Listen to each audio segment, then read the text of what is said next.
Hey everyone, welcome back to What's Brewing. I'm Mark. Today we're sitting down with Trevor DuCote with Passion Home Designs out of Broussard, Louisiana. But before we get into it, let's go ahead and roll that B-roll.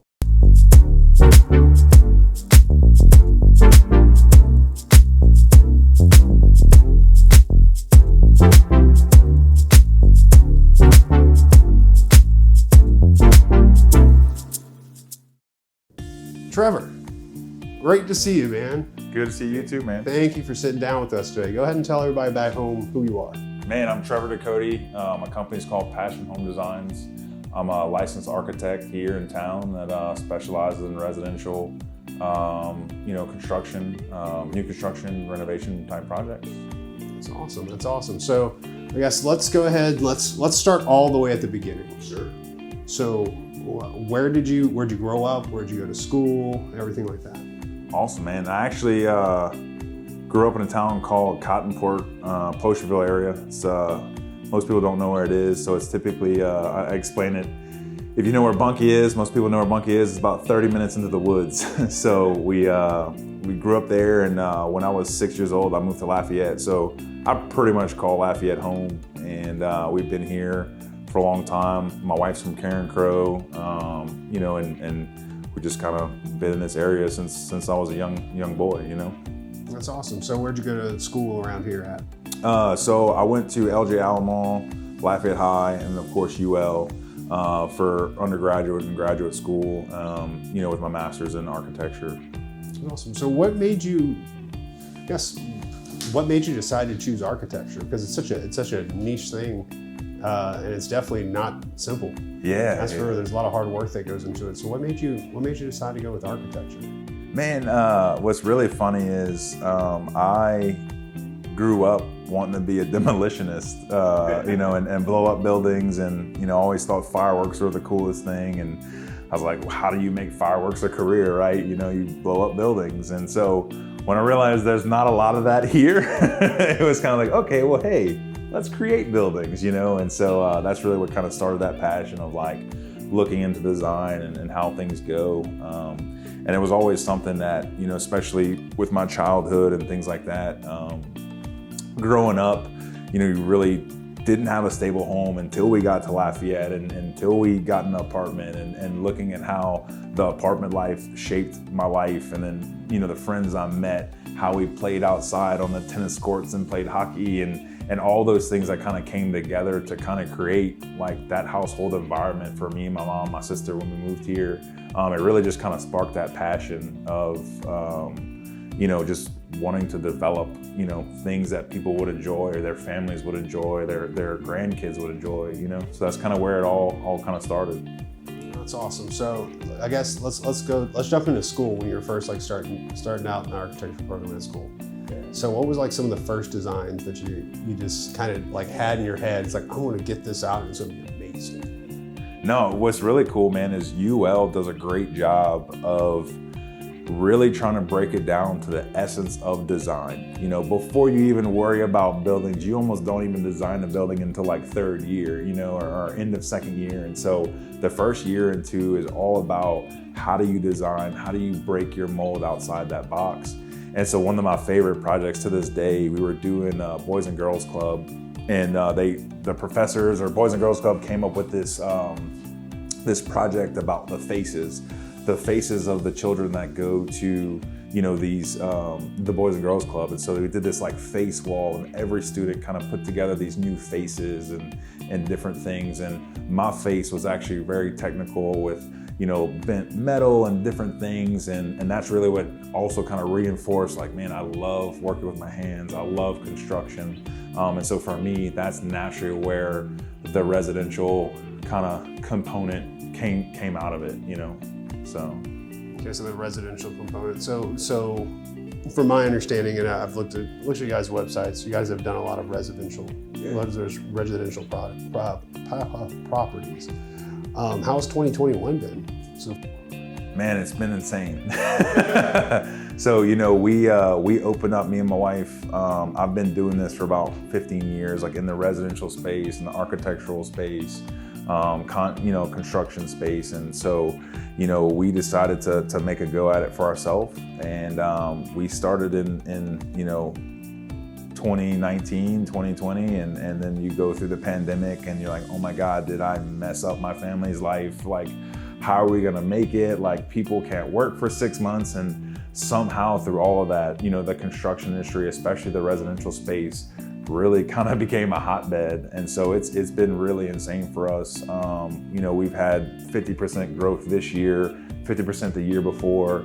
And, we're doing over 120 to 150 projects a year, between new construction, renovation, with a team of 4 or 5 people, And so it's pretty insane to see what we've been able to accomplish, and, all the great reviews we've been getting of people making their dream homes and things like that. So all we can say is honestly is that the pandemic has blessed us and our family for sure, and allowed us the time to get back, focus on what our family was about and how we want to be perceived kind of in the small business community here in the Broussard and Acadiana area, So, and I agree with that 100%, because you said with the smaller team, you have what you said, 4 or 5 people? We have 3 full-time and then 2 part-time. 2 part-time, wow. And you're able to get over 130 plus designs done? Yeah, it's, we really try to focus, our niche is, the 150, 200,000 to 400, 500,000. And when we are in that zone, that's our element. And we're able to kind of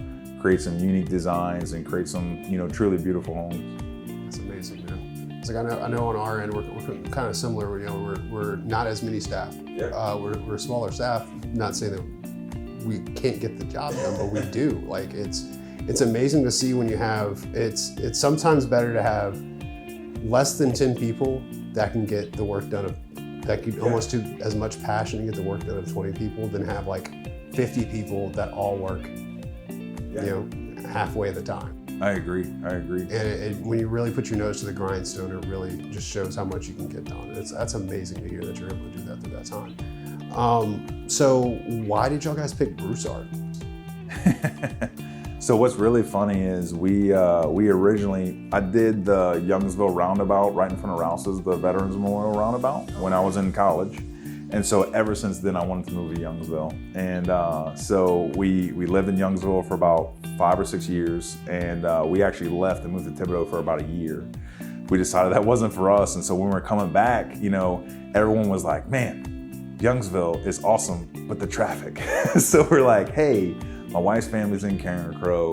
We love Youngsville area. And then we just started kind of looking, and, we said, man, I think Broussard could really be, the area for us. Not just personally, but also like what we want to do. Even our office, a home office here, it was looking at taking a blighted piece of property and completely renovating it, and transforming it into to what it is today. And so once we did that, we really felt that there's so many properties here that have huge historical significance in the community, back in the 1900s and things like that are just sitting there rotting, or they have some that are very well preserved. And just how can we take our kind of, mid-level, kind of like the way we function and the way we work, and help everyone, as most people can't afford an architect, is basically what I'm trying to say, right? So how can we as an architect give our services to not just elite clientele or multi,